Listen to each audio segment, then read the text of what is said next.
उमर बताइएगा कि ये दिसंबर के पहले हफ्ते में ये अप्रूवल हो जाएगी, ज़्यादा से ज़्यादा 7 या 8 दिसंबर हो सकती है या 2-1 दिन और आगे पीछे हो सकते हैं। तो ये अप्रूवल होने के बाद कितना वक्त लगेगा पाकिस्तान को $70 करोड़ मिलने में, और जब ये मिल जाएंगे तो फिर ये इस वक्त जो करंट सिचुएशन है इकॉनमी की, इसमें क्या पॉजिटिव चेंज आ सकता है? बहुत बहुत शुक्रिया अरबाब। सबसे पहले तो जो $70 करोड़ का भी जो मुआहिदा है यानी स्टाफ लेवल एग्रीमेंट, वो होने के बाद हम देख रहे हैं कि आज आपकी स्टॉक मार्केट जो है वो तारीखी 58,000 का जो हिस्सा है वो अबूर कर गई है, और इसी तरह जो रुपए की कदर है उसमें बेहतरी आ रही है। मार्केट के जो सेंटिमेंट्स हैं वो बेहतर हो रहे हैं, और यूजुअली ये होता है कि जो IMF स्टाफ लेवल मुआहिदे के तकरीबन 6 से 8 हफ्ते बाद IMF एग्जेक्टिव बोर्ड की मीटिंग होती है, और उस बोर्ड की मीटिंग में बाकायदा तौर पर जितना भी अमाउंट है, सजेस्टेड अमाउंट है, जो स्टाफ सजेस्ट करता है, वो अमाउंट उसकी अप्रूवल जो है वो बोर्ड की जानिब से दी जाती है। और जैसे ही बोर्ड की जानिब से ये अप्रूवल दी जाती है, उस अप्रूवल यानी विद इन 24 आवर्स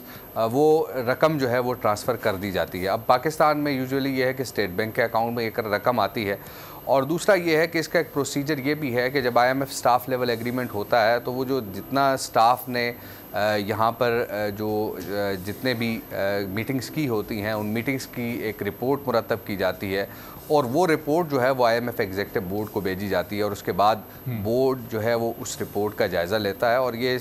आपको अरबाब ये भी बता दूँ कि एक मुल्क का अगर अप्रूवल है किसी कर्ज़ की, तो वो उसके लिए सिर्फ एजेंडे में वही मुल्क शामिल होता है, और उसी मुल्क के लिए अप्रूवल दी जाती है। उस पर डिस्कशंस होती हैं, डेलिब्रेशंस होती हैं, जो एक्शंस होते हैं IMF की जानिब से प्रायोर एक्शन दिए जाते हैं,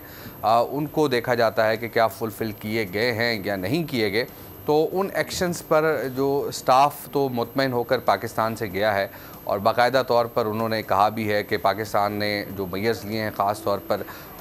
गैस की कीमतों में इजाफ़ा किया है, और इसके साथ साथ बिजली की कीमतों में जो इजाफ़ा किया है। फिर टैक्सेशन के हवाले से ये कहा गया कि IMF ने जो टारगेट था FBR को दिया था, उस टारगेट के मुताबिक अब ये 9.2 ट्रिलियन का बजट में जो टारगेट रखा गया था वो 9.2 ट्रिलियन था, लेकिन IMF के कहने पर इसको रिवाइज़ करके 9.4 ट्रिलियन किया गया, 9,415 अरब रुपए किया गया। तो उस पर भी IMF ने अपने जो FBR है उसने IMF के हदफ से ज़्यादा टैक्स इकट्ठा किया। फिर जो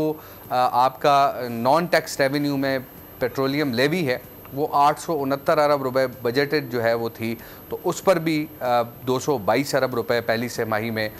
पाकिस्तान ने जो पेट्रोलियम डेवलपमेंट लेवी है वो इकट्ठी की। अगर से हम देख रहे हैं कि जो पेट्रोलियम मसनूआत के रेट्स थे वो बड़े हाई थे, और लोगों ने जो खपत है वो कम थी, लेकिन उसके बावजूद 222 अरब रुपए जो है वो इकट्ठे किए। अगर हम इसको देखें तो ये भी तकरीबन नॉन टैक्स रेवेन्यू भी फर्स्ट क्वार्टर का जो है वो भी हदफ से ज़्यादा है।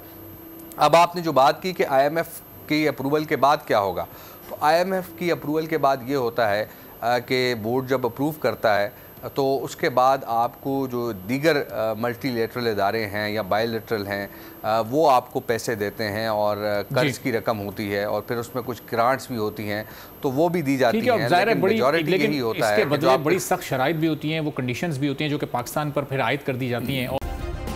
सब्सक्राइब करें और बेल दबाएं ताकि कोई खबर रह न जाए।